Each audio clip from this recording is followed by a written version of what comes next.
On August 13th, 2022, I went back to my old high school for a Rubik's Cube competition. This was the first time I had been back since March 13th, 2020. The sad thing was that I was planning to host a cube comp at my high school in April that year, but it got cancelled due to COVID, and since I graduated that year, I hadn't tried to reorganize the comp. Luckily, Samuel Du, who I went to high school with, organized his own comp at our high school, and gave me a reason to go back. 3x3 round 1 was a mixed bag. Not a great average, a low 9, but on the last solve I got a 696 single, which was just 0.05 off my PR single. Looking back at the solve, it honestly doesn't even look that great. There were a lot of pauses and rotations, but it was full step, so that sort of redeemed it. My next event was supposed to be Pyraminx, but I didn't hear them call my group, and I missed it, so I didn't get a chance to compete in Pyraminx at this comp. My actual next event was Square 1. I had a great chance to get my PR average in round 1. I started with a 12, then a 13, then I locked up in the middle of parity and lost my place and got a 38, then another 13. So going into the last solve, I had 2 counting 13s, and my PR average is a 1485. Of course, I choked the last solve and got an 18, and still only missed my PR average by around 0.2. Could have been so good.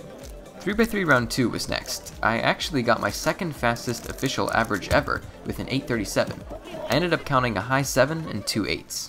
After round 2, I competed in clock for the first time ever. I literally never practiced this event, but I still averaged around 17 to 18 seconds, which was fast enough to make the 30-second cutoff. Now, embarrassingly enough, I actually DNF'd the first solve because one of the clocks was off by 1 tick. I really wanted to get an average, so I was super cautious on the second solve, safetying a 26. The last 3 solves were back around my average, 16, 18, 18. But since the 26 counted, the average wasn't too great. But that's fine, room to improve for next time. I still think clock should be removed from the WCA though. In blind round 1, I had 2 decent solves that were sub my official mean, but the third was a DNF, so no mean. At least it was good enough to get me into blind finals. In finals, I DNF'd to 206, which would have been my PR if it had been solved. Despite that, I also got a 219, which is my second fastest official single, and only off my PR by around 6 seconds. This was kinda sad because there was definitely more than 6 seconds of pausing in that solve. Despite that, it was still good enough for 4th place at this competition. Not sure how I placed highest in blind out of all events.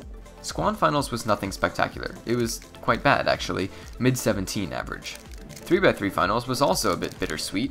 I got a counting 7, but also a counting 9. Mid 8 average, solid, but nothing crazy. Overall, a lot of near misses as far as PRs go, but still a fun competition. Big thanks to Samuel for organizing, and to Blake and Rich for delegating. I hope we can have another Silver Spring comp soon. Thanks for watching.